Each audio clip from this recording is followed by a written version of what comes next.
casamento entre pessoas do mesmo sexo. Em São Paulo, o Estado já regulamentou o casamento de casais homoafetivos. E depois que o Conselho Nacional de Justiça tomou uma resolução obrigando todos os cartórios do país a realizar o casamento civil e converter a união estável em casamento, os casais estão buscando os cartórios da capital paulista. Vamos ver na reportagem da TV Mackenzie. Henry e Daniel se conheceram em janeiro por uma rede social e resolveram não só morar juntos, mas oficializar a união judicialmente. O casamento civil aconteceu no final de abril, neste cartório que fica na região central da cidade de São Paulo. Era meu sonho casar no civil, gente, e ter uma pessoa que... sou apaixonado por essa pessoa, né? Então eu falei assim, eu quero casar no civil, construir uma família, ter filho, construir empresas, entendeu? Desde março, o casamento civil entre pessoas do mesmo sexo não precisa do consentimento judicial para ser realizado no estado de São Paulo. Antes, o juiz responsável pelo cartório precisava autorizar a união e, quando ela era negada, passava então a ser julgada em segunda instância pelo Tribunal de Justiça. A regulamentação no Estado foi feita com base na decisão do Supremo Tribunal Federal de maio de 2011, que entendeu o casamento homossexual como constitucional. O casamento civil garante aos cônjuges direitos não previstos na união estável, como herança, pensão alimentícia, dependência em planos de saúde e mudança do estado civil de solteiro para casado, o que garante, por exemplo, a tomada de decisões em casos de doença ou morte do cônjuge. Na verdade, elas viviam uma situação de fato e não de direito. E o casamento veio a realmente dar todos os direitos, toda a proteção para essas pessoas que viviam juntos. O número de casamentos civis homoafetivos na capital paulista aumentou 78% desde a regulamentação. Em 3 meses, foram realizadas 171 uniões.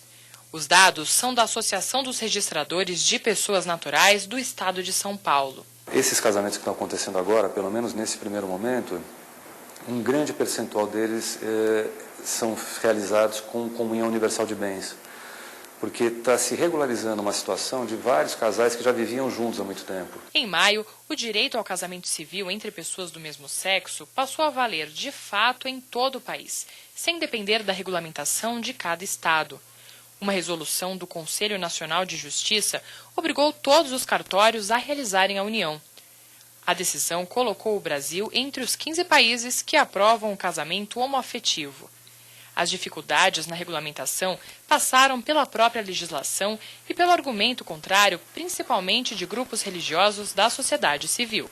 As pessoas que argumentam contra usam esse argumento, dizem que não tem lei que permita. E quando a bancada evangélica está tratando disso, a questão civil não pode se confundir com a questão religiosa. E ninguém é obrigado a ser de nenhuma religião, mas o cidadão tem o direito de ter a proteção do Estado, independentemente da religião. E o Brasil é um Estado laico.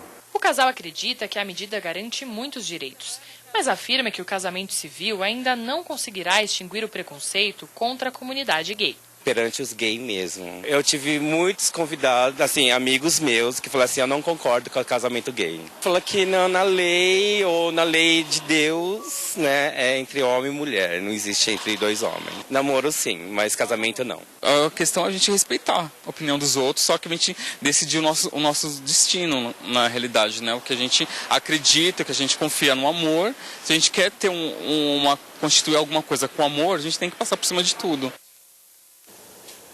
Bom, aqui no estúdio a gente segue falando sobre este assunto. Eu recebo a advogada Ana Gerbasi, especialista em direito homoafetivo. Você pode participar, tire suas dúvidas e faça comentários. Os contatos estão aí, no seu vídeo. Tudo bem, Ana? Seja bem-vinda. Tudo bom, Carol? Um prazer te receber.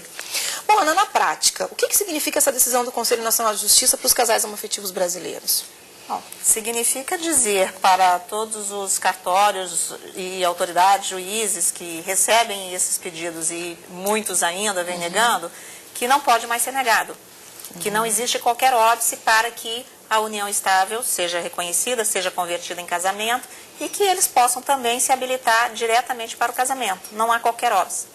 Tá? Na verdade, esse entrave é religioso, porque a Justiça já está aprovando. A Justiça já está aprovando. E mesmo a conversão em casamento, que vinha sendo negada, através do judiciário a gente convertia, né? Estava se convertendo.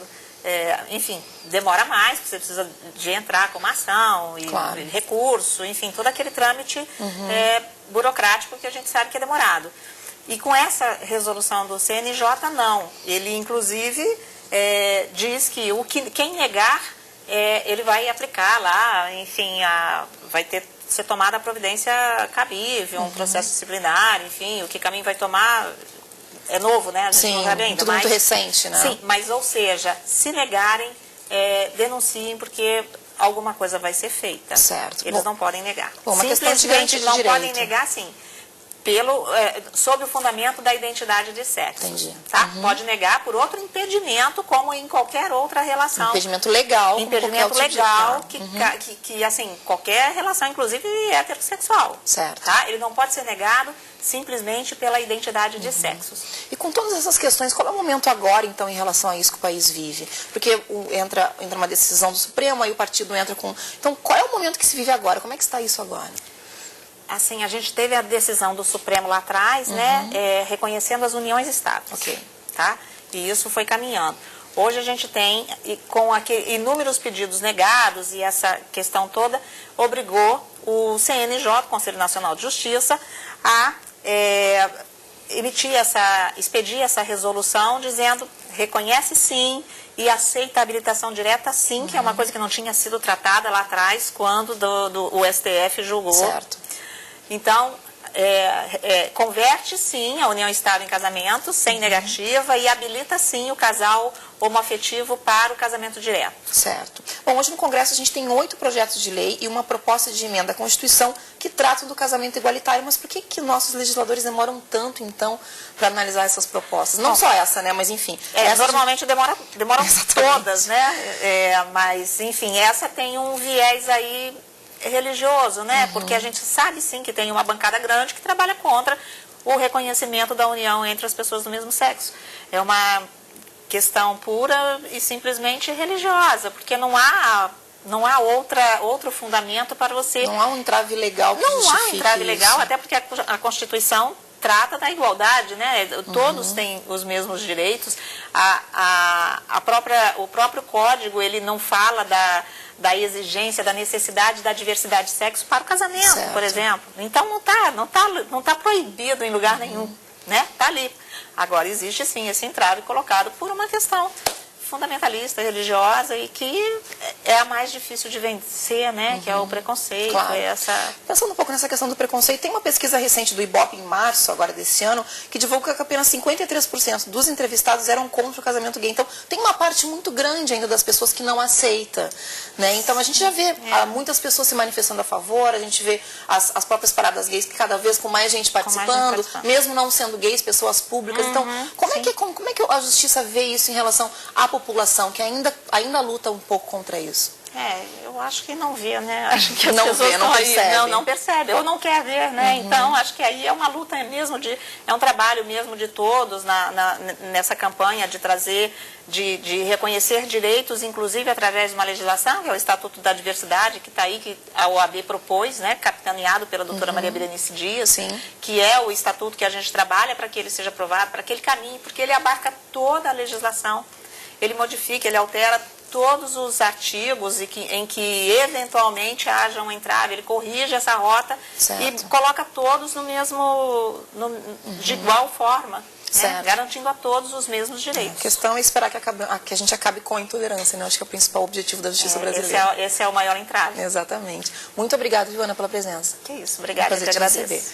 A gente faz mais um breve intervalo e volta em instantes.